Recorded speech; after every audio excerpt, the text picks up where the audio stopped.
How sharp is a Navy SEAL's sixth sense? With just one glance at the crowd, James instantly realized he was being watched. Look in the mirror behind you. There's a man, brown cap, wraparound shades. You see him?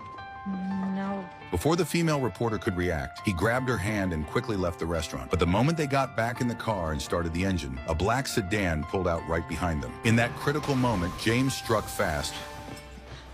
Stay here. You okay, buddy? I didn't see this.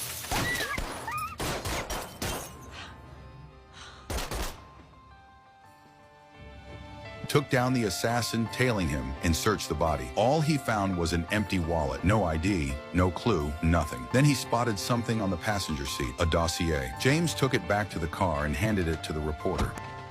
Read that. Open it. It's a professional target package. Still think I'm losing my mind? Only then did she realize James was the real victim. He had served the Navy for years, yet lost his wife and daughter in a conspiracy. To avenge them, James followed lead after lead until the trail pointed to a man named Saul. With his friend Ben, James infiltrated a golf club where Saul was playing. Later that night, as Saul went to brush his teeth, Ben cranked up the music in his bedroom. Saul walked in to investigate, but the next second,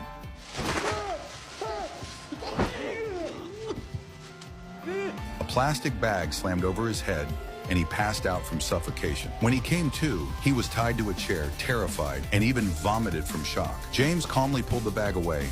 Help! Help me! Help me! Somebody, please!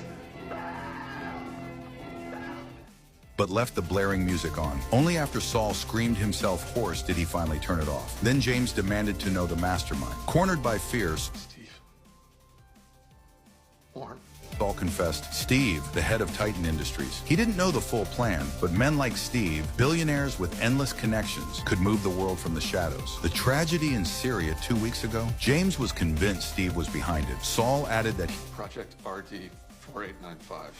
he'd only heard whispers about a secret project codenamed RD, but the details, he admitted, were far above his pay grade. The moment James asked a critical question, Who did you send to kill my family?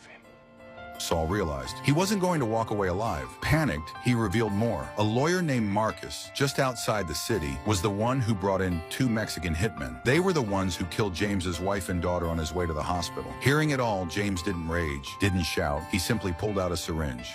This is a methadone cocktail, Saul. You get a quiet death, and you're lucky. Moments after the poison entered his body, Saul slumped lifeless in the chair. Another name crossed off James's list, but this was far from over. James encrypted the intel he'd gathered that day and sent it to the reporter at home, asking her to dig into the